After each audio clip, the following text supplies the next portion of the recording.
sisters from the sister churches nearby, and thank you for being here. And we praise the Lord to have this opportunity to gather together and hear the Word of God preached to us, and have our lives eternally changed. So let's bow before the Lord and thank Him for this time, and thank Him for this opportunity, and just for each other that's here. I'd like to ask if Brother Dawson Tozier, would you lead us in prayer, please? Father, we thank you and praise you, Lord, for the day. We thank you and praise you for life, the breath that we have, and the existence that we have. And Lord, more than that, the knowledge of you and the Word of God that explains you to us and explains ourselves to us, Lord. The sinfulness that we have, and yet the great grace and love that was shown in sending your Son to die for us. Father, we rejoice in the salvation that we can have through you. Pray if there's any here today that know you not as Savior, Lord, today would be the day and the time in their life, Lord, when they would understand and would receive you and confess their sins to you. Father, we just pray that you work in the service now. Pray for the love as he stands before us. Father, I pray that you open our hearts to receive the Word of God. I pray that we would hear from you today. Ask, Lord, you strengthen each of us, that you encourage us through your Word, challenge and correct us, Lord, again, save souls. Lord, we pray. We just thank you now for this hour, the songs that we can sing, for the fellowship that we can have here together today. In Jesus' name, amen. Amen. You may be seated. Well, again, I want to welcome everybody, and it's good to see every one of you. Praise the Lord for this opportunity. And we, Lord willing, will be meeting every evening, 7 p.m., Monday through Friday. And so you're welcome to join us. And we'll have some snacks, refreshments after the service, for fellowship afterwards. So please do join us. Also, Tuesday at noon, the ladies are having a ladies' luncheon. Sister Love will address the ladies, and they'll be at the Gallo's restaurant in town. So if you'd like to join the ladies for that, talk to my wife, Joy, and she'll give you all the details on it. And Tuesday at noon at Gallo's, ladies, if you'd like to join in on that. All right. Well, any other announcements that I need to remember? I always ask that because I know I'm forgetting something. All right. Well, again, I do. Just thrills my heart. See everybody here. We had I introduced Brother Love this morning to our church. In case you don't know, he's the pastor of Southland Baptist Church in Cincinnati, Ohio. And some of you may not know. Some of the folks at Badger Road Baptist Church may not know why Brother Love is here, or how it came to be that I invited Brother Love to be here. Brother Love may not even know this. I think he does. Well, he is very active in the Leadership Training Institute of America, there that many of our young people have been able to go to. And so by popular demand, you might say, his name came up and was recommended, and so I just praise the Lord that, so you might say our young people asked that, or suggested that he would be a good candidate here for this. And so I said, well, that sounds good. I like that. So. I'm done. When I'm done, I'm done. Come on up. I was going the right direction. I was going to tell you, don't stop. Keep going. Stop. Well, you know, you can travel thousands of miles away. You know, you enter a Baptist church. You know, not all the way we do things are the same. You know that? The order of service, the type of music. We might even have some different beliefs in certain areas in other churches. But there's one thing that's uniform. It's potlucks.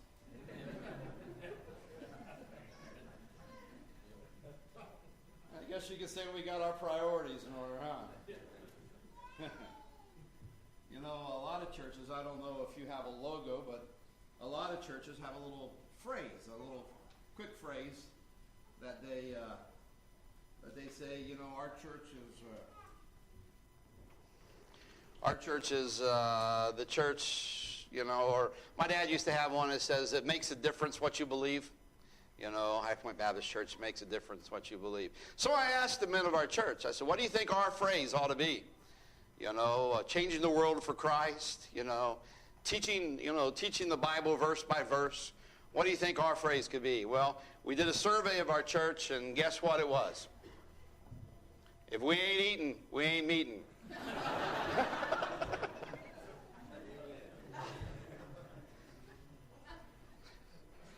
You don't have to question our Baptist heritage anymore, man. Let me tell you something. I did come up with a new phrase. We had built a new gym building, and I got counting up the number of, we have 5 toilets and 2 urinals upstairs, 1 in the nursery, so many downstairs, and we got them in the new gym building, and we got one in my bathroom. I started counting up how many toilets we had. We have something like 23 toilets and 7 urinals. Who needs that much? I guess Panama does, now that I think about it.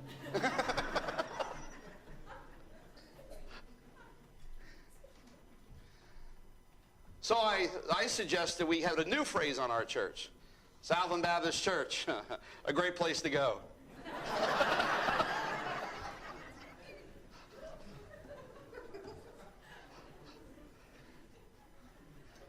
I don't think a lot of people would have caught on to that, but I liked it. I liked it.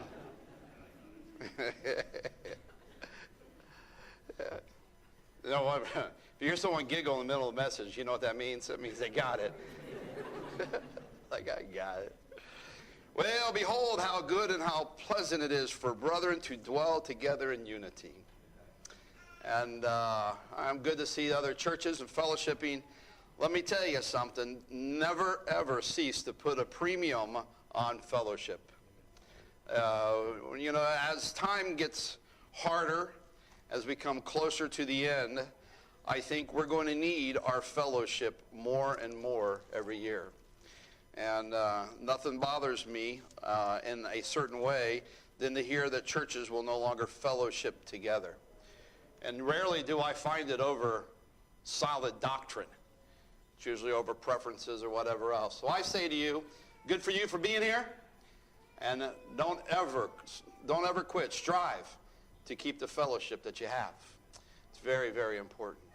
I want to find this afternoon's text in Exodus chapter 33. In Exodus chapter 33, if you'll go there.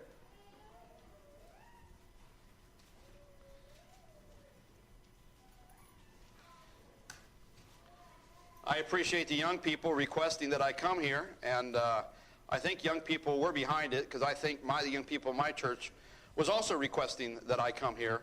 And so I think they were praying about it, so I think it was unanimous by all of them. As we begin this passage, I ask you this question. This may sound kind of silly, and you be careful about your response, but here's the question. Is it possible to have victories without God? Is it possible to have victories without God? Knee-jerk reaction and gut reaction is no way. If there's not God, if God's not there, it's not victory. I want to take you to Exodus chapter 33. In Exodus 33, we have a very odd thing that happens. I want to take a little section here, and we're going to kind of walk through it verse by verse. And it's this very strange event. The only time in the Bible I see this happening, in all the Old Testament, I see it happening with the nation of Israel. A very different event. And I want you to follow along with me on that. But you know where we're at, don't you? We're at the end of the golden calf chapter. Chapter 32 is when Moses came off the mountain and discovered the people had made a golden calf. Y'all remember that chapter? Remember how that happened? That wasn't a very nice chapter, is it? And it really was not a good chapter. Moses went up in the mountain. God was dealing with him, and he come down with the 10 Commandments. He broke them. You know the story. The last verse of chapter 32, go there. The very last verse of chapter 32 tells how this ends. And the Lord plagued the people because they made the calf which Aaron made. And that's the note of chapter 32. God had dealt with the people because they made a calf. So that chapter closes. And aren't we glad? Aren't they glad? Whew. God punished us, we messed up, and we're moving on. So you would think that they would be moving on with their plan to go into the land that God had promised them, flowing with milk and honey. But chapter 33, verse 1, look. And the Lord said unto Moses, Depart and go up hence, thou and the people which thou hast brought up out of the land of Egypt, unto the land which I swear to Abraham, to Isaac, and to Jacob, saying, Unto the seed will I give it. So we're back on plan, right? All right, now this is over with. Let's go back. We're going to go into the Holy Land. We're back on track. But look at verse 2. And I will send an angel before thee, and I will drive out, ready? I will drive out the Canaanites, the Amorites, the Hittites, the Perizzite, the Hivite, the Jebusite, the Termite, any other ite you can think of. I'm going to drive them all out. In fact, you won't even have to fight. I'll send an angel. An angel will take care of all this. Now look at the next verse. It's a land flowing with milk and honey. For I will not go up in the midst of thee. Hold it now. We're going to win this land. You're going to fight and you're going to give us this land, but you're not going to go. We're going to be victorious, but we're not going to have you. We're going to have all the promises of God without God. He says, I'm going to give it all to you. It's the land flowing with milk and honey. I'm a God of my word. I'm going to keep my word, and I will send an angel, and he'll drive everyone out. You can have the land. It is that kind of land, but I will not go. And I think there's a lesson here that I just want to touch on a little bit, and it's this. Not every appearance of success has the presence of God. You can look at the mega churches, and you can look at all the ministries and all the people that are successful and accomplish this and do all that. Listen, that doesn't mean God's presence is there. We're at the doorstep of the nation of Israel being able to conquer a whole land and look like the mightiest country in the world, and God was not going to be there. So we come down to verse 3. Why? Because thou art a stiff-necked people. Now today we don't use the word stiff-necked a whole lot, do we? I don't know, I'm in Alaska, do you? Y'all use the word stiff-necked? Now I'm in Cincinnati. Everybody says, well, that's Ohio, but the only thing separating me from Ohio and Kentucky is a river, and I'm way down at the bottom of Ohio. I'm not at the top, and there are different people at the top. And down at the bottom of Ohio, we're just mainly a bunch of hillbillies. We really do. I mean, down there, you go to a family reunion to find your future spouses. I mean, that's the kind of country I come from. I married my cousin, by the way. We are cousins. And that explains my kids. But anyway, today we would say hard-headed, stiff-necked. Do y'all use hard-headed? Your pastor does.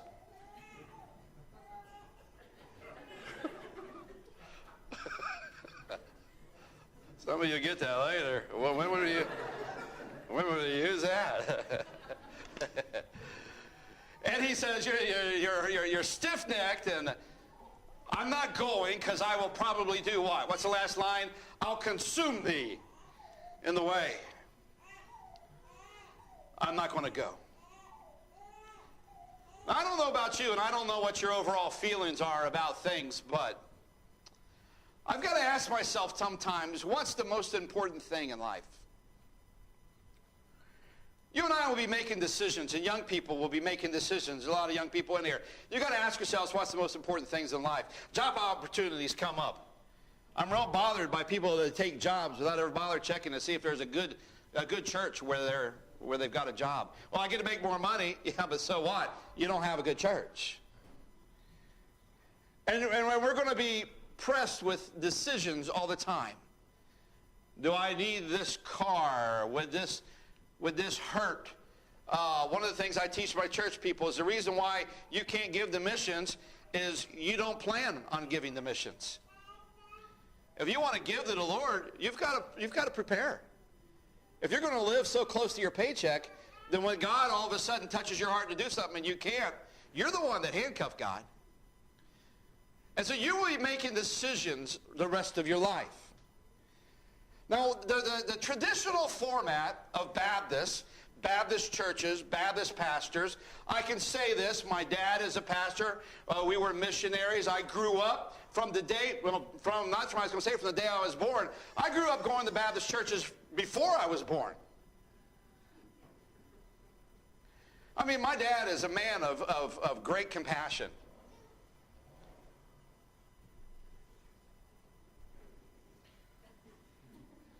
What I mean by that is my dad had an office, and there was a balcony in the back of the church, and it was up there. And if I was sick and throwing up, my dad had a couch up there. So guess what I got to do? I got to lay on his couch while he was preaching and throw up in a trash can. I never got to stay home from church, even when I was sick. That's the kind of life I've got.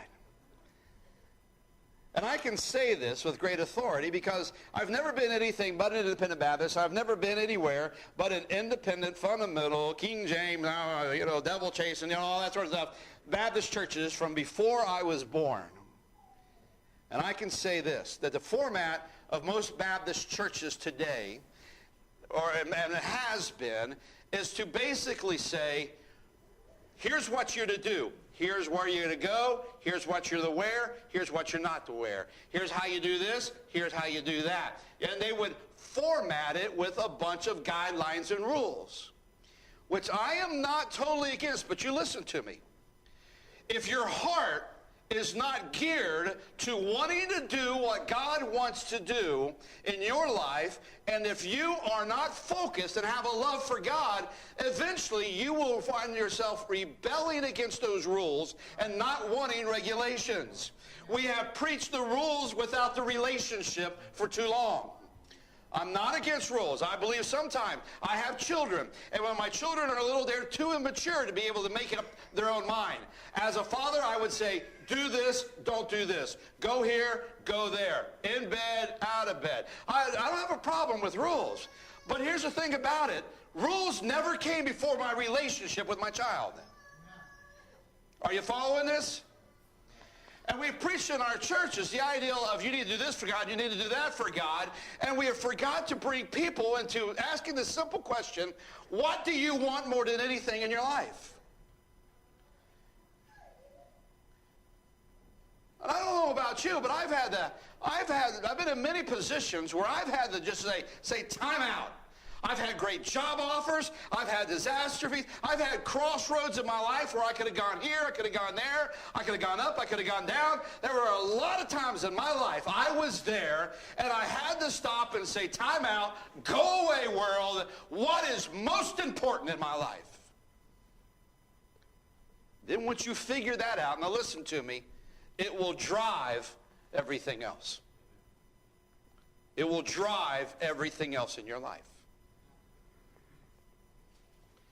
Now these people have been told, they were released from Egypt and they were told they were going to the promised land, and they left their homes, they left everything, and they're headed up there, and now God says, you can have it, but we won't go. And these people were in a position of asking themselves what was the most important thing in their lives. Now listen, they had everything being offered to them.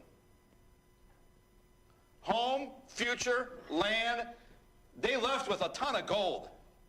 If you go back and research it, they left wealthy.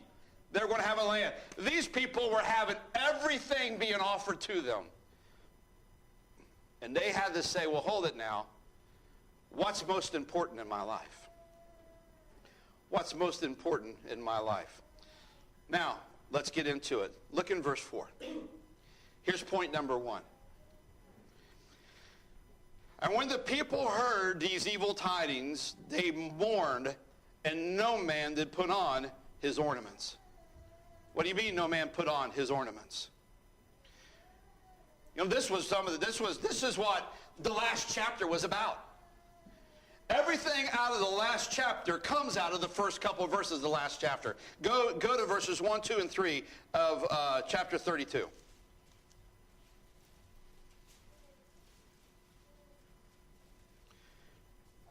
And when the people saw that Moses delayed to come down out of the mount, and the people gathered themselves together unto Aaron and said unto him, Up, make us gods which shall go before us.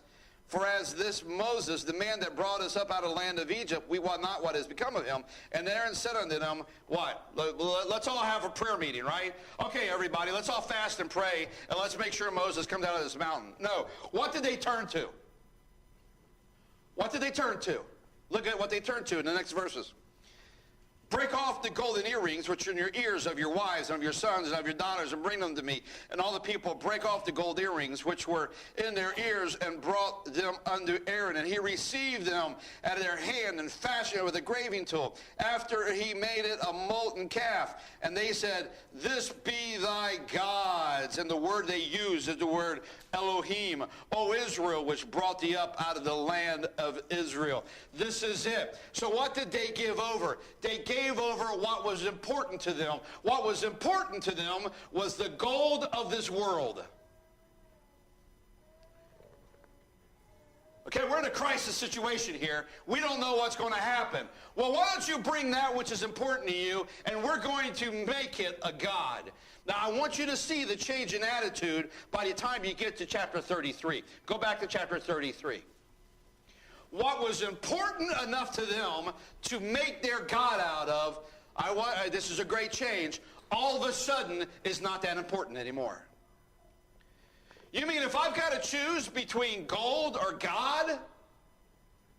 If it really comes down to that? Verse 5, For the Lord said unto Moses, saying unto the children of Israel, You're a stiff-necked people. I will come up from the midst of thee in a moment, and consume thee. Therefore now put off thine ornaments from thee, that I may know what to do unto thee. In other words, this was what was important to you in the last chapter. Let's see if it's still important to you or not. God specifically said, you people need to put off your ornaments. Your ornaments is what you tore off and gave to Aaron to make your God in the last chapter. Now God says, I want to see. Now here's what he's saying. I want to see if money and the things of this world are still that important to you. Verse 6. And the children of Israel stripped themselves of their ornaments by the Mount Hor.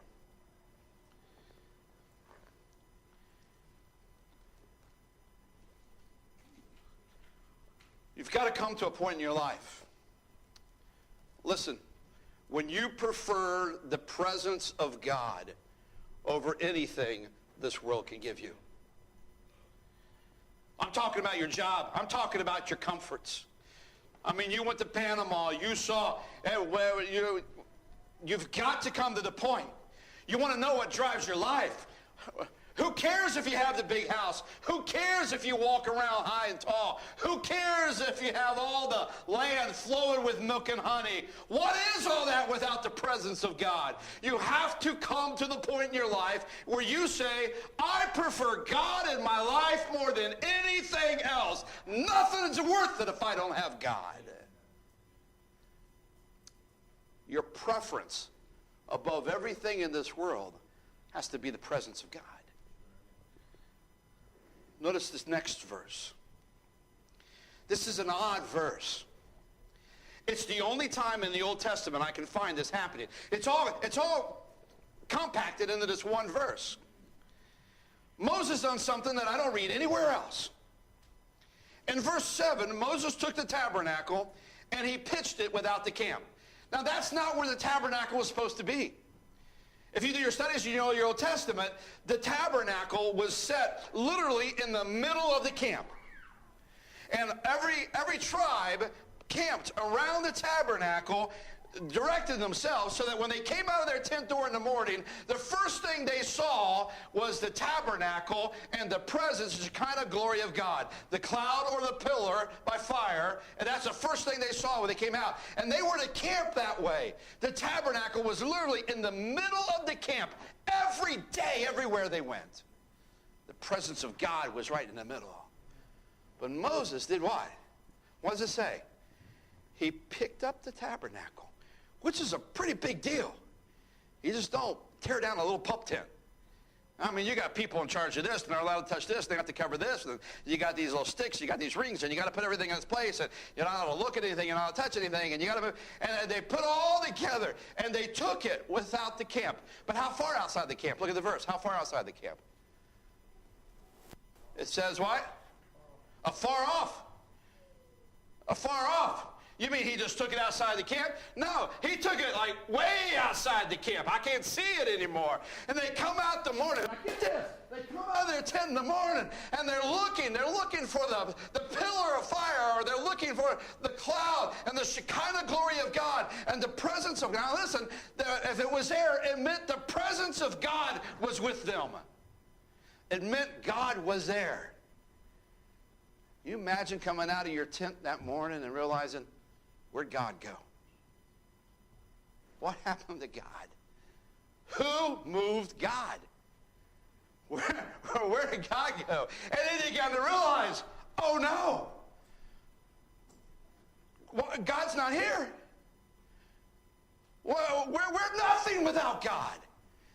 We have nothing. We're nobody. We're just like every other country. We're like every other nation in the world if we don't have God. We're just like everybody else. Where's God? But look what it says. Moses moved the tabernacle, and he pitched it outside the camp afar off. And it came to pass, and he called it the tabernacle of the congregation. And it came to pass that everyone which sought the Lord went out into the tabernacle of the congregation which was without the camp. Oh, did you get that verse? You know, not everyone was concerned about the presence of God. But everyone that wanted the presence of God, what did they say they would do? Look at it. It said that they sought the Lord. They would get up and they had to say, just imagine how it went. Hey, honey, come here to the tent door. What's going on? God is gone. Somebody move God. God's not here anymore. And I don't know if I could deal without having the presence of God anymore. Well, what is life without God? Hey, God's really out there. And then so the man says, honey, go pack a lunch, because I don't care how far it is. I want the presence of God. And me and you and my family, we're going to seek out the presence of God. I don't care how far it's packed off. Because for some people, the presence of God in their life was their priority. Not only did they prefer it over the worldly things, it was such a priority that everything else goes on hold until we get God back in our lives. Oh, that God would give us some men that would seek God out and lead their family. I don't care how far it takes us to go. I don't care how far we got to walk. If God's not here, I'm going to keep walking till I find him. It's not worth living without the presence of God. So the presence of God becomes their preference. The presence of God becomes a priority. And then let me give you the last one. We find evidently in verse 8, after it came to pass, look in verse 8, the tabernacle is back in the camp, and we see that by the context down here. And it came to pass when Moses went out into the tabernacle that all the people rose up and stood every man at his tent door. So now they're back at their tent doors, and they're watching Moses go back into the tabernacle. So the tabernacle's back in its place. And every man looked after Moses until he was gone into the tabernacle. Verse 9, and it came to pass as Moses entered the tabernacle, the cloudy pillar descended and stood at the door of the tabernacle, and the Lord talked with Moses.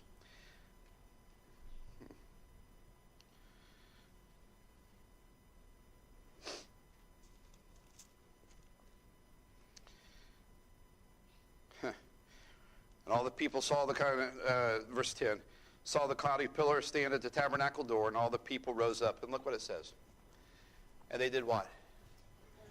They worshiped him. But where did they worship him? Where did they worship him? They didn't even go to church. What do you believe that? They didn't go to church? Although we have worship service? Where did they worship him? Every man at where? Whose tent door? His own tent door. His own tent door. You know, I'm of this weird mentality. I guess it's because I'm old-fashioned before my time. I'm of this weird mentality that if you want to have a good Sunday, it starts with a good Saturday night. It really does. You want to watch TV and fill your mind up with all things of the world and stay up to 1 or 2 o'clock in the morning and wonder why I just didn't feel God that Sunday.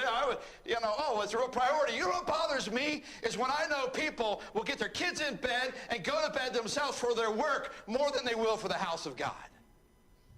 Well, they got school tomorrow. They got to go to bed tomorrow. You have school tomorrow. You got church tomorrow. How does that compare with school? This is God's house. This is God's day. Where is your priority? What do you want more than anything else? When I can walk into your tent door and I can see that your home has a practice of worship and you don't have to come to church to worship, that you are leading your home, then I know the presence of God's important to you. That's really where it all comes down to.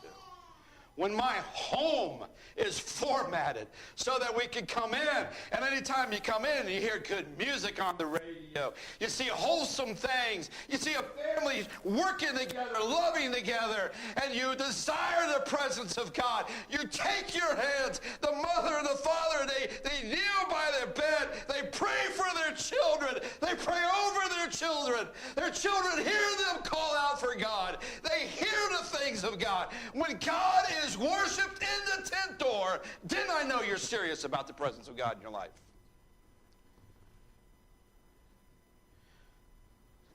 Give it to me on Sunday, why don't you? Everybody does. In this whole country, you're just like everyone else. I'm going to go to church today, and we're going to put on a tie, and we're going to look like Christians today, and we're going to sing praise hymns, and we're going to worship God, and we're going to say things, and we're going to open our Bibles. Let me tell you something. When the presence of God becomes the passion of your life, to the point that even your own tent door is formatted for the presence of God, then I know you're serious about God's presence. So really the question comes, what do you want more than anything else in life? You want the car, you want the job, you want the health, you want this, you want that? Or do you really want the presence of God? What do you want more than anything else? I want to be a good husband. I want to be a good father. I want to be a good father more than anything else, you say. I want to be a good husband more than anything else. Let me tell you something. If the presence of God in your life is what you want more than anything else, you more likely will be the right kind of father. You will be the right kind of husband you should be. Well, I can give you the rules, can't I? Do this, do that, don't do this, don't do that. But until the presence of God becomes your preference, till the presence of God becomes your priority, that you get up and you'll go to wherever you can find the presence of God, till I know the presence of God becomes the very passion of your home. Until I know that, I can't count on what you're going to do with your life. But when you're consumed with the presence of God in your life, then all of a sudden the rules and all that, they all fall in line. The attitudes and the desires, they all fall correctly. And I'm not quite through. I'm going to give you one more. How many people were in Israel at this time? Well, a lot died in the last chapter. We had mass graves in the last chapter. There's a whole lot less people than there were before. There's still a lot of people. There's only one man Out of all those people, these people now said, hey, cold, cold don't mean anything. My house, my car, none of this means anything about the presence of God. Where is he? Where is he? Come on, family, let's go. We want the presence of God right here in my tent door. We're going to worship God today. These people are serious about the presence of God. They saw what it was like to live without the presence of God. Have you all seen people that live without the presence of God in their life? Do you want any of that? But there was only one man that stood up. Moses. Anybody could have done this. Moses stands up. And I want you to see what Moses says. I'm hoping we can have some men that would be like this. Moses says down in verse 15, God, I remember he had conversations with God. He said down in verse 15, if thy presence go not with me, carry us up, not up hence. God, if you're not going to go, I don't want to go. Have you ever said that? God, should I take this job? If you're not going to be there, I don't want to be there. Should I make this decision? God, if you're not in this decision, I don't want to be there. God, if you're not a part of this right here, it's not worth it to me. Because I've learned that life without God is not worth it. I would rather live impoverished. How's that song go? I'd rather be in a deep, dark grave, and though my poor soul is saved, than to live on a mansion, on a hill, a mansion of gold, and lose my, how is it? Anybody know? Yeah, something about that. It's just not worth it. God, Moses says, God, if you're not there, I don't even want to go. Who cares? It's a land flowing with milk and honey. I'm going to take care of everything. Who cares? If you're not there, I don't want it. If you're not a part of this picture, it's not worth it to me.